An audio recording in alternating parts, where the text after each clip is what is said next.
Hello students, good morning. In this video we will discuss about class 4th science chapter 4 life cycle of plants and animals. इसका part first हमने complete कर लिया था. आज हम इसका पार्ट सेकंड रीड करेंगे. तो हम इसमें प्लांट्स और एनिमल्स की जो लाइफ साइकिल्स होते हैं उनके बारे में रीड करेंगे. तो पेज नंबर 47 आपको ओपन करना है. 47 से हम स्टार्ट करेंगे इसका पार्ट सेकंड. Let's start.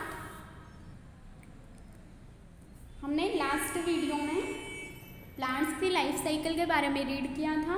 तो प्लांट्स में क्या होता है, पहले सीड को हम कहीं भी फेंक देते हैं, सीड्स ग्रो करके क्या बना लेता है, प्लांट बना लेता है. फिर प्लांट से क्या प्लांट में क्या आते हैं, फ्लावर्स आते हैं. फ्लावर से क्या फ्लावर गिर जाते हैं, फिर क्या आ जाते हैं, उसमें फ्रूट्स आ जाते हैं. फिर फ्रूट्स के अंदर क्या होते हैं, सीड्स होते हैं. तो वो सीड्स वापस से डिस्पर्सल होके क्या हो जाते हैं, जर्मिनेट हो जाते हैं और वापस से क्या बन जाता है, प्लांट बन जाता है. तो ये हमने लास्ट वीडियो में रीड किया था. Let's start. Life cycle of a butterfly, यानी बटरफ्लाई जो होती है उसका लाइफ साइकिल क्या होता है. Insect reproduce by laying eggs, यानी जो इंसेक्ट्स होते हैं वो रिप्रोडक्शन किस तरह से करते हैं, लेइंग एग्स, यानी अंडे देते हैं. The eggs hatch to produce larva which pass through different stages before they become a fully grown adult insect. और एग हैच करके, यानी एग जब फूट जाते हैं तो उनसे क्या निकलते हैं, लार्वा निकलते हैं. Which pass through different stages before they become a fully grown adult insect. और यानी जब तक वो एडल्ट इंसेक्ट बनता है उसके बीच में उसकी लाइफ में बहुत सारी स्टेज चलती है, उनसे होकर वो गुजरता है. Let's learn about the life cycle of an insect a butterfly. तो यहाँ पर हम एक इंसेक्ट की लाइफ साइकिल के बारे में रीड करेंगे. तो कौन सा इंसेक्ट है यहाँ पर, butterfly. Butterflies go through 4 life stages and they look very different at each stage. यानी जो बटरफ्लाइज होती हैं उनमें उनकी लाइफ साइकिल में 4 स्टेज आती हैं और वो जो चारों स्टेज होती हैं वो एक दूसरे से बिल्कुल डिफरेंट होती है. First, tiny eggs are laid by the female butterfly on a leaf, यानी जो फीमेल बटरफ्लाई होती है उसके द्वारा अंडे कहाँ पर दिए जाते हैं, लीफ के ऊपर. अराउंड 5 days लेटर, और 5 दिन के अंदर tiny worms like creatures hatch from the eggs. और 5 दिन के अंदर ही उनमें एक एग हैच हो जाते हैं, यानी टूट जाते हैं, और अंदर से एक वर्म लाइक क्रीचर निकलता है, यानी एक कृमि के समान एक जंतु निकलता है. दीज आर कॉल्ड लार्वा, और इनको क्या बोलते हैं, लार्वा बोला जाता है. The larva of a butterfly is called a caterpillar, और जो बटरफ्लाई के लार्वा होते हैं उनको क्या बोला जाता है, कैटरपिलर बोला जाता है. It is the primary eating and growing stage of the insect, और ये इसकी प्राइमरी स्टेज होती है, eating and growing stage of the insect, यानी ईटिंग और ग्रोइंग, वृद्धि करने वाली स्टेज होती है इंसेक्ट के अंदर. नेक्स्ट पॉइंट है, अ fully ground caterpillar enters the third stage called the pupa. इसके बाद थर्ड स्टेज कौन सी आती है, कैटरपिलर के बाद सबसे पहले एग्स, फिर एग्स से क्या निकलता है, लार्वा निकलता है, और इसके लार्वा को क्या बोला जाता है, कैटरपिलर बोला जाता है. और फिर कैटरपिलर थर्ड स्टेज में एंटर करता है. तो थर्ड स्टेज में जब ये एंटर कर जाता है तो उसको प्यूपा बोला जाता है. दिस इज द रेस्टिंग और the transformation stage in which the caterpillars hides inside a chrysalis. और ये ऐसी स्टेज होती है जो रेस्टिंग स्टेज होती है, ट्रांसफॉर्मेशन स्टेज होती है, यानी रूपांतरण की अवस्था होती है, which the caterpillar hides inside a chrysalis, जिसमें जो कैटरपिलर होता है वो इसको हाइड करे हुए रहता है. The chrysalis can be found hanging from the surface of leaves, और जो क्राइसेल्स होते हैं, प्यूपा क्राइसेल्स क्या होते हैं, प्यूपा जो स्टेज होती है ना उसकी बाहर का जो आउटर लेयर होती है उसको क्या बोला जाता है, क्राइसेल्स बोला जाता है. Chrysalis can be found hanging from the surface of leaves, और जो इसकी आउटर लेयर होती है प्यूपा की वो इसको कहाँ से जोड़े रखती है, लीव की जो सरफेस होती है, पत्तियों की जो सतह होती है उससे जोड़े हुए रखती है. ड्यूरिंग दिस स्टेज, इस स्टेज के दौरान, इस अवस्था के दौरान the pupa develops into an adult, और इस स्थिति के इस अवस्था के दौरान प्यूपा क्या करता है, एडल्ट में डेवलप हो जाता है। From the pupa emerge the butterfly, और उसके बाद प्यूपा से क्या बन जाती है, बटरफ्लाई बन जाती है। The adult butterfly lives only for a short time, और जो एडल्ट बटरफ्लाई होती है वो बहुत ही कम समय का उसका जीवन काल होता है। It Lay's eggs and the life cycle begins all over again, वापस से वो क्या करती है, अंडे देती है और वापस से लाइफ साइकिल स्टार्ट हो जाता है वापस से। ठीक है, तो यहाँ पर इसका डायग्राम दिया हुआ है। तो देखो यहाँ एग दिए बटरफ्लाई ने, एग से क्या बना, लार्वा। एग जब फूट गए तो इससे क्या निकला, लार्वा निकला। इसको क्या बोलते हैं, कैटरपिलर बोला जाता है। फिर कैटरपिलर से थर्ड स्टेज में क्या बन गया, प्यूपा बन गया। और ये जो प्यूपा है इसके बाहर की तरफ एक हार्डेंड लेयर पाई जाती है, कठोर परत पाई जाती है, जिसकी वजह से ये पत्तियों से लटका हुआ रहता है प्यूपा। फिर प्यूपा जब ग्रो करेगा तो प्यूपा से क्या बन जाएगी, बटरफ्लाई बन जाएगी।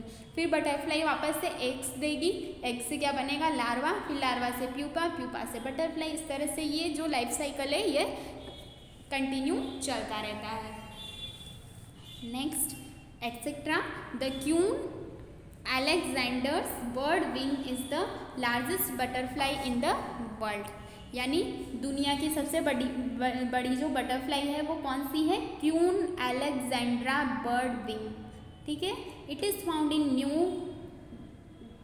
गोनिया, कहाँ पर पाई जाती है, न्यू गोनिया में पाई जाती है। The wing span of the female butterfly slightly more than 25 centre, यानी इसके जो पंख होते हैं उनका फैलाव कितना होता है, 25 सेंटीमीटर से भी ज़्यादा चौड़े पंख होते हैं इसके, किसके, क्यून अलेक्जेंडर बर्ड विंग के।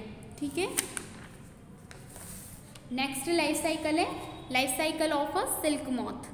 सिल्क मॉथ क्या होता है, जो रेशम कीट होता है ना उसको सिल्क मॉथ बोला जाता है इंग्लिश में। The life cycle of a silk moth is similar to that of a butterfly. जो सिल्क मॉथ का जो लाइफ साइकिल होता है वो किसके सिमिलर होता है, बटरफ्लाई के सिमिलर होता है।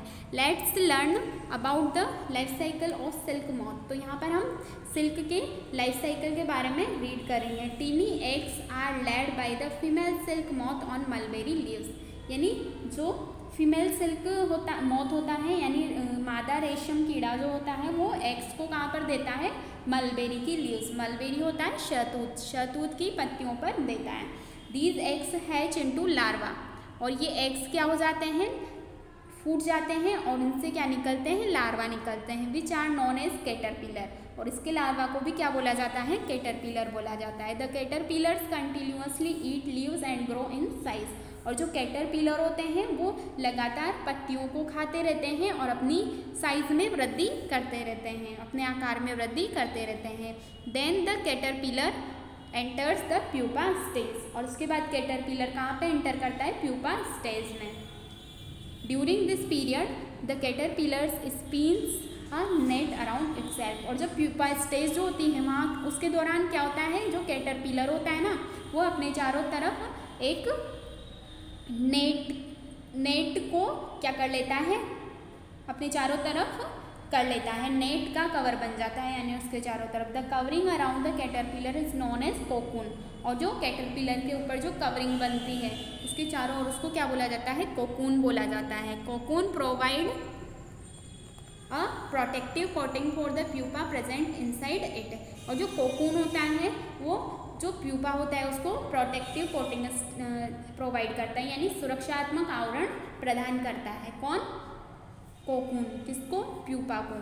आफ्टर अबाउट 2 to 3 वीक्स, 2 या 3 हफ्तों के सप्ताह के दौरान, the pupa present inside the cocoons make a hole in the cocoon through which the adult moth escape, यानी जो प्यूपा होता है, कोकून के अंदर जो प्यूपा पाया जाता है वो क्या बनाता है, एक होल, एक छिद्र बना देता है, जिससे क्या होता है, जो कोकून होता है उससे क्या निकलता है, एक एडल्ट मॉथ बाहर निकल जाता है, यानी एक वयस्क सिल्क मॉथ बाहर निकलता है। तो देखो इसका लाइफ साइकिल इस तरह का होता है। ये जो सिल्क फीमेल सिल्क मॉथ होती है वो कहाँ पर एग्स देती है? मलबेरी की लीव्स पर, यानी शहतूत की जो पत्तियाँ होती हैं वहाँ पर अंडे देती है, और वहाँ से फिर अंडे जब फूट जाते हैं, हैच हो जाते हैं, तो उनसे क्या निकलते हैं? लार्वा निकलते हैं, जिसको क्या बोला जाता है? कैटरपिलर बोला जाता है। कैटरपिलर से क्या बनता है? प्यूपा बनता है, और प्यूपा के बाहर की तरफ एक थ्रेड के लाइक एक जो थ्रेड होता है वो इसकी तरफ इसकी पूरी बॉडी में लिपट जाता है।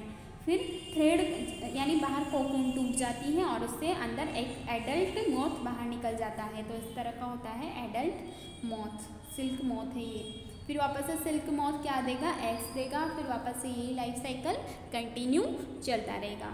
और इसमें भी जो सारे स्टेजेस है ना वो किसके सिमिलर है? बटरफ्लाई के सिमिलर। ये बटरफ्लाई में भी पहले एग्स, फिर एग से कैटरपिलर, फिर कैटरपिलर से प्यूपा, प्यूपा से एडल्ट, बस उसमें कोकून नहीं होता। इसमें क्या पाया जाता है? प्यूपा के चारों तरफ कोकून पाया जाता है, ठीक है, etcetera. Silk is obtained from silk moths. Silk कहाँ से प्राप्त की जाती है? सिल्क मॉथ से प्राप्त की जाती है, यानी रेशम कीटों से क्या प्राप्त की जाती है? रेशम प्राप्त की जाती है। The cocoons are collected before the pupa turn into adult moths and silk is obtained from the cocoons. यानी जो कोकून होता है वो रेशम को कलेक्ट कर लेता है, यानी वो जब एडल्ट मॉथ में चेंज नहीं होता ना, जिसके पहले ही उसकी तरह उसके चारों ओर से जो थ्रेड लाइक होता है उसको निकाल लिया जाता है। Silk is obtained from the cocoons. Thread कहाँ से प्राप्त होता है? कोकून्स से, ठीक है। Next practice zone number 2। Make the stages in the life cycle of silk moth eight which a cocoon is formed. यानी जो सिल्क मॉथ होता है उसके लाइफ साइकिल में एक ऐसे स्टेज है जहाँ पर कोकून बन जाता है उसके ऊपर। तो कौन किसके ऊपर बनता है? एग के, कैटरपिलर के, एडल्ट के या प्यूपा के? प्यूपा के ऊपर बनता है क्या? Cocoon. What is chrysalis? Chrysalis क्या होता है? When caterpillar enters into the third stage, यानी कैटरपिलर किसमें एंटर करता है? थर्ड स्टेज में। यानी कौन सी होगी third stage? Pupa. Third stage में जब एंटर करेगा, in other words the transformation stage it hides inside a hardened layer called chrysalis. यानी जो हार्डेंड लेयर पाई जाती है प्यूपा के ऊपर कोकून, उसको क्राइसेल्स बोला जाता है, ठीक है। आगे का जो है आंट का और इसका जो लाइफ साइकिल है हम नेक्स्ट वीडियो में रीड करेंगे। Okay, good bye, take care.